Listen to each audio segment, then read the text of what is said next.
You wake up one morning and realize you've been here before, not in this bed, not in this room, but in this feeling. The same mistake has returned wearing a different mask. The same argument, the same heartbreak, the same self-sabotage, different faces, different places, but the same invisible pattern pulling the strings. You swear you'll do better next time, yet somehow, next time always feels eerily like the last. You wonder, why do I keep doing this? Why does the man who promises to finally change find himself again in the same hollow relationships? Why does the woman who says she's done with chaos still choose it, over and over? Why do the ambitious destroy their own success just when it's within reach? And why, despite everything we know, despite all our self-help books, therapy sessions, and midnight epiphanies, do we keep circling back to the same psychological orbit? Carl Jung once wrote, "Until you make the unconscious conscious, it will direct your life, and you will call it fate." Perhaps the problem isn't that you're failing to change. Perhaps the problem is that the one trying to change is not truly you but the mask you've built to survive. Beneath the surface, another intelligence operates, a hidden architect of your behaviors, fears, and compulsions. You think you're making choices, but often, it's your shadow making them for you. Imagine your mind as a vast mansion, most of its rooms locked and forgotten. You live in just one small corner, rearranging the furniture, repainting the walls, hoping to feel different. But somewhere in the dark halls of your psyche, old memories still whisper, traumas you refuse to face, desires you learn to repress, emotions you buried alive. They never disappeared. They simply learned to speak another language. They speak now through your habits, your relationships, your mistakes. So you repeat not because you're broken, but because your unconscious is trying to tell you something you refuse to hear. But here's the paradox. The more you try to fix yourself without listening, the louder the unconscious becomes. The mistakes get bigger, the cycles grow tighter, the lessons become painful. You can run from your shadow, but you cannot outpace it. It is faster, more patient, and infinitely more creative than your willpower. And what if the mistakes you hate most about yourself are not signs of weakness, but messages from a deeper intelligence, an inner guide that knows exactly what you need to learn? What if every repeated failure is the psyche's attempt to heal what your conscious mind keeps denying? Think of the addict who swears they'll quit tomorrow, only to return to the same destructive ritual. Think of the lover who keeps choosing those who will abandon them. Think of the perfectionist who works themselves to exhaustion to earn approval they'll never accept. Each believes they're acting freely, yet all are caught in invisible loops, their freedom hijacked by forces they cannot see. Jung called this the autonomous complex clusters of emotion and memory that split off from the conscious ego and begin living a secret life of their own. They carry wounds too painful to face, desires too dangerous to admit, and fears too threatening to confront. But the more you ignore them, the more they find ways to surface, not in dreams, not in theories, but in real life. Through the people you meet, the choices you make, and the disasters you create. Every repetition is a message. Every failure, a mirror. Every heartbreak, a teacher disguised as pain. But here lies the cruelest twist. You can't see the pattern clearly until it's already done its damage. You wake up amid the ruins of another collapse, swearing it won't happen again, unaware that the same invisible hand already writes your next chapter. So the question becomes not, why do I keep repeating these mistakes, but who inside me is making them and what are they trying to reveal? Because, until you meet that hidden author of your destiny, you are doomed to replay the same story under different names. And somewhere, deep within that darkness, Jung whispers a challenge older than time itself. Will you dare to confront the part of you that creates your suffering, and discover why it refuses to stop? The pattern isn't random, it's ancient. Long before you were aware of yourself as a you, the architecture of your psyche was already forming, built not from logic or conscious decision, but from adaptation. A child doesn't build identity from freedom, it builds it from necessity. You learned, very early, that to be loved you must behave a certain way, hide certain feelings, suppress certain truths. Every smile that won approval, every tear that was ignored, carved invisible lines into your soul. What remains repressed does not die, it waits. Carl Jung called this the shadow, the dark container of everything the conscious ego rejects. It is not evil, but exiled. It contains your rage, your jealousy, your lust, your fear, your shame, but also your vitality, creativity, and passion. Everything too wild or too honest to fit inside the mask you show the world. The tragedy is that you cannot simply discard the shadow. You are married to it. It lives in you as instinct, emotion, and impulse. When unacknowledged, it begins to rule from the underground. The more you strive to be good, right, or perfect, the more energy the shadow gains. The psyche seeks wholeness, not virtue. What is suppressed must eventually surface, and it will do so through repetition. Every time you repeat a mistake, you are not failing at life, you are performing a ritual of the unconscious. The repetition is not stupidity, it is communication. Your shadow is trying to be seen. But this is not just psychology, it is philosophy incarnate. Nietzsche once said, "One must still have chaos in oneself to give birth to a dancing star." He understood what Jung later elaborated, that transformation is born from confrontation with the inner abyss. When you repress your chaos, you also repress your potential. When you avoid your demons, you also avoid your power. Modern culture teaches you to escape discomfort, to anesthetize suffering, to curate an image of constant progress. You are told to move on, stay positive, and never look back. But the psyche does not heal through avoidance, it heals through integration. What you refuse to face internally, you will be forced to face externally. This is why Jung warned, whatever you resist, persists. To understand why you keep repeating the same mistakes, you must first understand how you split yourself in two. There is the persona, the mask you wear to be accepted, and there is the shadow, the self you buried to survive. The persona plays the part society demands. The shadow holds the raw truth of what you are. Most people spend their lives protecting the mask and denying the shadow.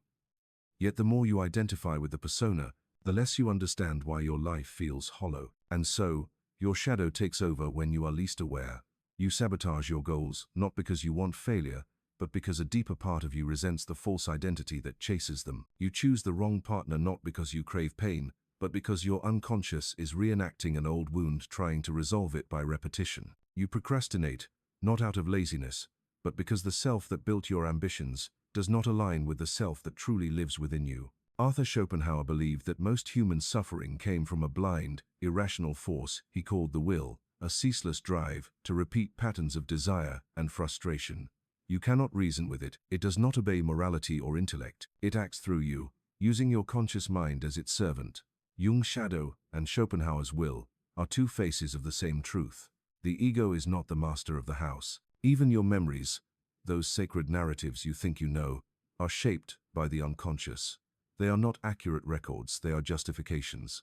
Your psyche edits reality to preserve your image of yourself.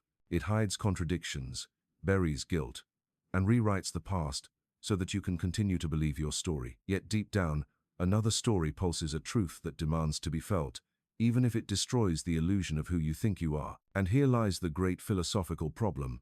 How can you change when the you, who wants to change, is the very product of the system that resists it?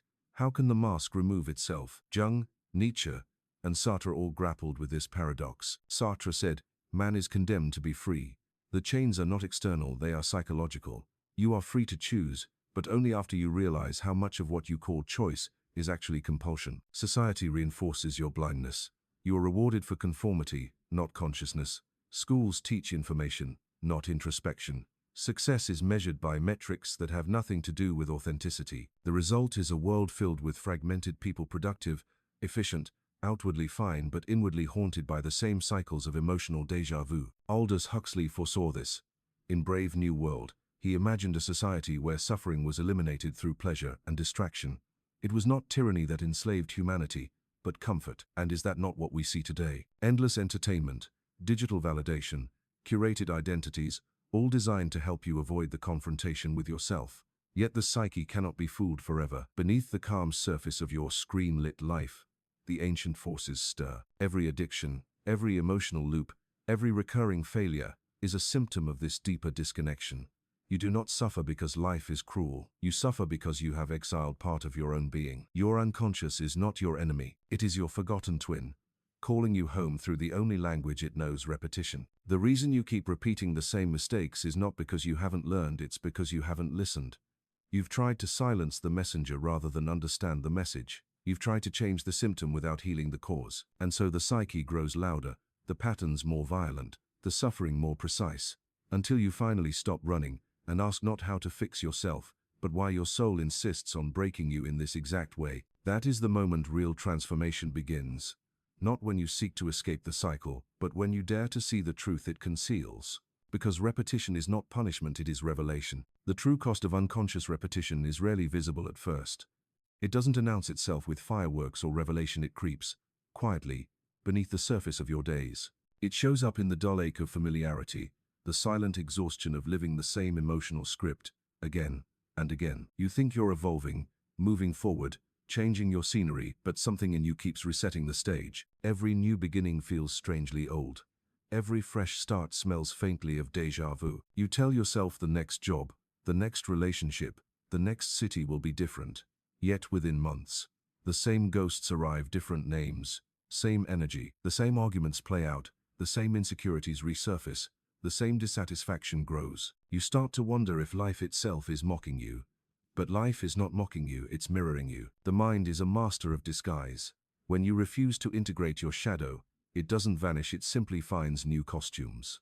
You think you've escaped the past, but the past has changed its face and followed you. Jung warned that whatever you do not bring to consciousness comes to you as fate. That means your unlived life, your unspoken rage, unexpressed desire, unhealed trauma will appear outside of you as circumstances that force you to confront them. This is the invisible feedback loop of the psyche. What is denied inwardly becomes dramatized outwardly. Look around modern society, and you'll see this mechanism on a grand scale. Individuals repress their pain, and nations erupt in violence. We suppress empathy and worship efficiency. We chase comfort and create emptiness. The collective shadow grows, expressed through our addictions to distraction, our obsession with control, our hunger for validation. Humanity, like the individual psyche, repeats its mistakes because it refuses to look inward. The more we avoid reflection, the more elaborate our avoidance becomes. Technology becomes the mirror we stare into. Only it reflects not our depth, but our mask. Social media rewards performance, not authenticity. The self becomes fragmented, reduced to highlights and illusions of meaning. Beneath this digital carnival, the same ancient fear festers. The fear of seeing who we truly are when the noise stops. Neuroscience confirms what Jung intuited long before brain scans existed. Most of our behavior is not conscious. Up to 95% of cognitive activity happens below awareness. You are not thinking your life into existence, you are being thought by it. Your brain runs predictive models based on past experiences, trying to minimize uncertainty. In other words, it constantly recreates familiar emotional realities, even when they hurt you, because they feel safe. Your nervous system doesn't care about happiness, it cares about familiarity. If pain is what you know, pain becomes home. That's why trauma survivors often find themselves drawn to situations that echo their original wounds. It's not masochism, it's the psyche's attempt to rewrite the story, to finally master what once felt uncontrollable. The child who grew up unseen becomes the adult, who unconsciously chooses partners who overlook them, because the unconscious still hopes that this time, it will earn love. The child who felt unsafe becomes the adult who creates chaos, because chaos, at least, feels familiar. This is the cruel irony of repetition. The same force that seeks healing perpetuates suffering. And it doesn't stop at relationships. It infiltrates ambitions, friendships, spiritual practices. The perfectionist who keeps failing isn't cursed. They are unconsciously recreating the feeling of never being good enough that once defined their childhood. The spiritual seeker who jumps from teaching to teaching, always searching but never arriving, may not be seeking truth. They may be reenacting the endless chase for approval that defined their worth. You can call it fate, destiny, karma, but beneath all these words lies a single truth. Until you integrate what's hidden, life will keep showing it to you, over and over, louder each time. The danger is that repetition breeds numbness. The more you relive the same mistake, the more you begin to identify with it. You stop believing change is possible. You say, "This is just who I am." You start mistaking your pattern for your personality. That's the quiet death of the soul, the moment when you stop questioning the script and start reciting it. Jung warned that most people would rather project their shadow onto others than face it in themselves. So we see our own disowned parts everywhere, in our enemies, our politics, our partners. We fight the world instead of understanding our reflection in it. The unconscious finds expression one way or another. If not through awareness, then through conflict. This is why civilizations collapse, why wars repeat, why revolutions so often become the tyrannies they once overthrew. Human beings refuse to evolve inwardly, so the same psychological dramas replay on larger and larger scales. Our species repeats what the individual psyche does: repress, project, and destroy what it cannot integrate. The unseen consequence of this cycle isn't just suffering, it's disconnection. Each repetition chips away at your aliveness, You start living reactively, not creatively. The world feels smaller, people more predictable, time more circular. Depression often isn't sadness. It's the weight of untransformed repetition. It's the psyche's exhaustion after years of performing the same unresolved play. And here's the most dangerous illusion. You begin to think you're learning because you can articulate your mistakes. You can analyze them, describe them, explain them, but still, you repeat them. Intellectual understanding without integration is another form of defense. The mind creates meaning to protect itself from change. So the question shifts from, why do I keep repeating, to, what am I protecting by not changing? Are you protecting an identity built on pain, a sense of control, a familiar emotional rhythm that defines your sense of self? Because once you break the pattern, you must face a terrifying truth: you are no longer who you were. And many would rather live in predictable misery than in unfamiliar freedom. But somewhere deep inside, another force stirs. It's faint at first, like the memory of a song you once loved. It's the whisper of the self that exists beyond the pattern, the authentic self, buried beneath decades of conditioning. It wants to rise. It wants to live. And before it can, everything false must collapse. Every repetition, every failure, every heartbreak, it's all building to one critical moment. The moment you stop asking, why me, and start asking, what is life trying to show me through this? That moment is rebellion. That moment is awakening. And it's where everything begins to change. Rebellion, in its truest form, doesn't begin with anger toward the world. It begins with disobedience toward the lies you tell yourself. You cannot break free from a pattern you still defend. You cannot escape a prison whose walls you keep repainting. The first act of liberation is the decision to stop pretending to look at the pattern without excuses, without narrative, without hope that it will make sense. Because it won't, not while you are still inside it. Imagine standing before a mirror that doesn't flatter you, a mirror that shows every distortion you've spent a lifetime avoiding, the moments you betrayed yourself, the people you used to fill the void, the fears that dictated your choices. Most people look away, but if you can stand there long enough, something miraculous begins. The reflection stops feeling like judgment and starts feeling like truth. That moment when you stop turning away is where the rebellion begins. Carl Jung called this process individuation, the gradual integration of the unconscious into consciousness. It is not about becoming perfect or enlightened, but whole. It's about daring to meet the shadow and listen to what it has been trying to tell you through every repeated mistake. When you finally stop blaming life for your cycles and start conversing with them, the tone of your suffering changes. Pain transforms from punishment into instruction. You realize that your patterns were never cages, they were teachers in disguise. Every heartbreak, every addiction, every collapse was a lesson in self-knowledge written in the language of repetition. Breaking free doesn't begin with action. It begins with awareness. Because once you become aware, truly aware, you can no longer act unconsciously. You might still stumble, still repeat, but something subtle has shifted. The repetition is no longer mechanical. You begin to witness it. You start seeing yourself mid-pattern, as if from a higher vantage point. That's the crack where light enters. Nietzsche described this moment as the birth of the overman, the individual who transcends the herd, not by dominating others, but by mastering himself. The overman dares to question every inherited value, every internalized rule. He knows that freedom does not mean the absence of structure, but the creation of one's own.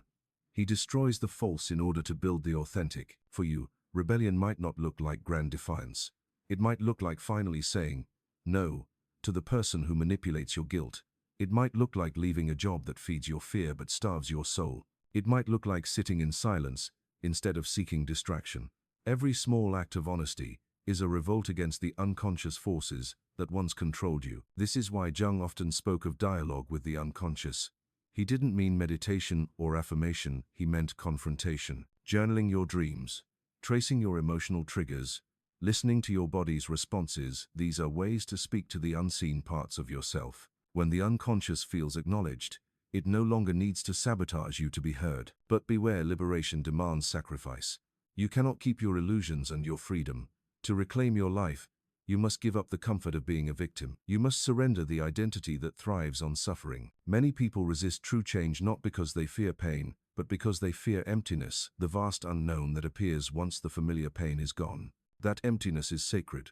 It is the space where new life begins. Arthur Schopenhauer believed that transcendence required the denial of the will not through repression, but through understanding. When you see the machinery of desire clearly, When you recognize how it enslaves you, something in you becomes free. You no longer chase illusions, nor do you run from them. You observe them, you learn their rhythm, and eventually, you learn to dance differently. Aldous Huxley, in The Doors of Perception, described freedom not as escape from the world, but as the ability to see it without distortion. To break free is to open perception, to stop seeing life through the filters of fear and identity. When you see clearly, the old patterns lose their power. They feed on blindness, awareness starves them. And yet, there's a paradox. The more you awaken, the more you feel the gravity of your old self pulling you back. Change doesn't happen once, it happens daily, through 1,000 small choices to act differently, even when every part of you wants to repeat. The ego resists annihilation.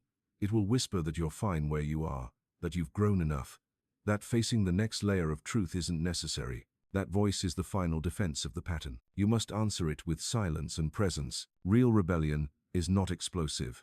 It's steady. It's the quiet commitment to stay conscious when it would be easier to slip back into sleep.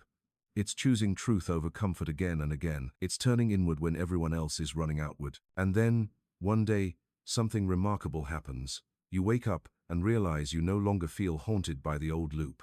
The people who once triggered you now feel distant, as if from another lifetime. The temptations that once ruled you now pass through you without reaction. You haven't suppressed them, you've integrated them. The pattern dissolves, not because you defeated it, but because you understood it. Jung once wrote that the privilege of a lifetime is to become who you truly are.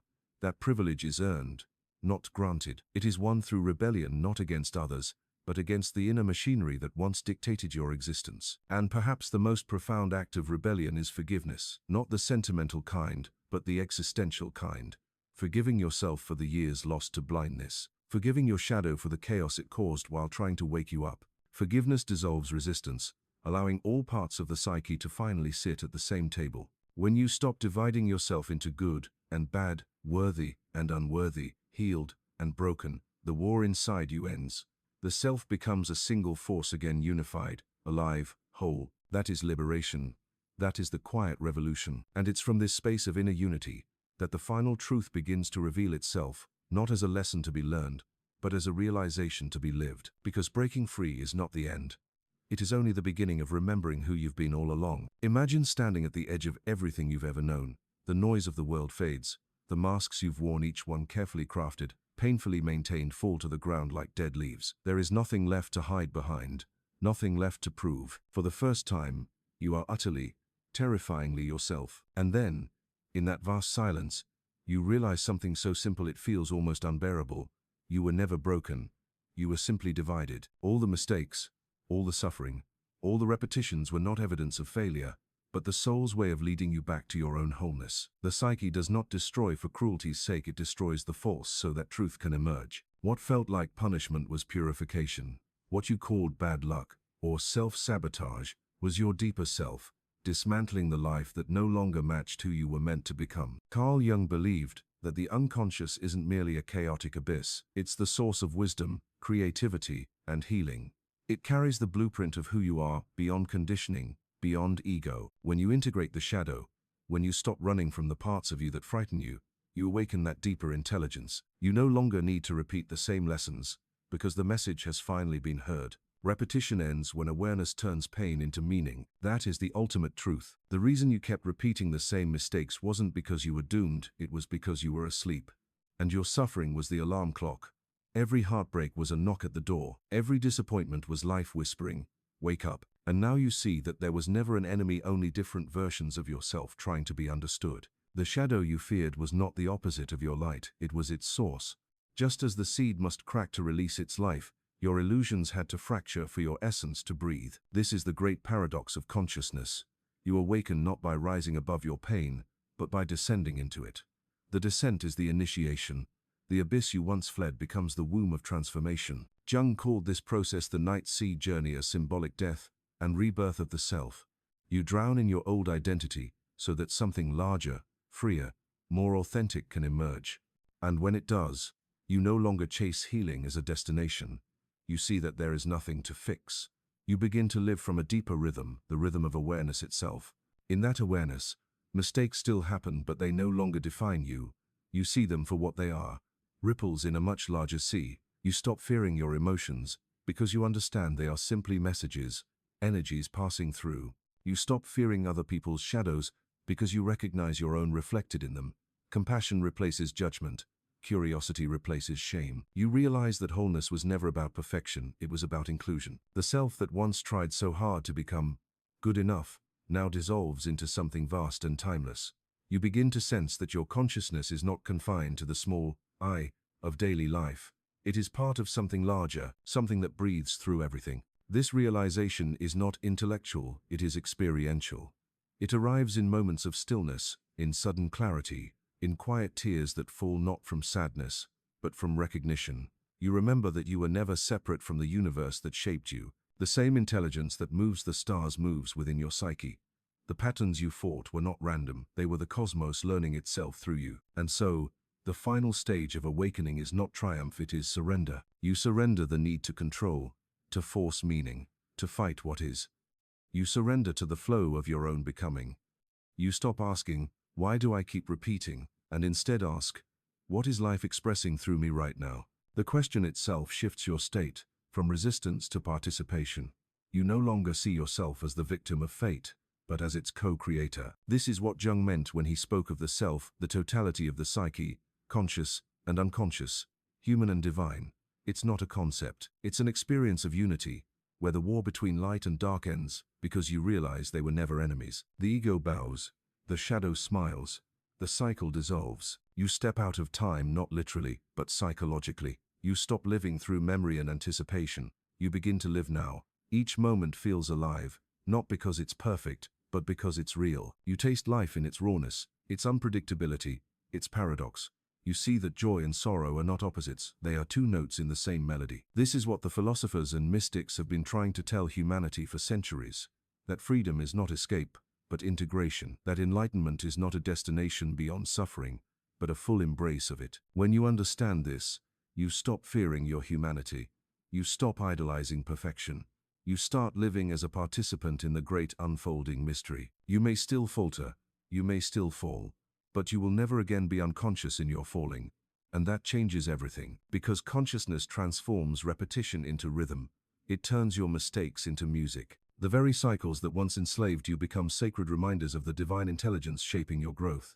You see that even your darkest chapters were necessary brushstrokes in the portrait of who you are becoming. And with that realization, a quiet peace settles in. You no longer demand that life be easy. You simply ask that it be true. You no longer pray for answers. You listen for questions that expand you. You no longer chase meaning. You create it, moment by moment, through the way you live, love, and see. And perhaps this is Jung's greatest revelation, not that we can control our fate, but that we can become conscious participants in it. The cycles don't disappear, they evolve. The mistakes don't vanish, they transform into wisdom. The shadow doesn't fade, it becomes your ally. You stand at last as a whole being, light and dark, intertwined, brokenness transfigured into beauty, confusion transformed into clarity. You have become the very thing you were always seeking, aware, awake, alive. And in that stillness between breaths, you realize you were never repeating mistakes. You were rehearsing awakening.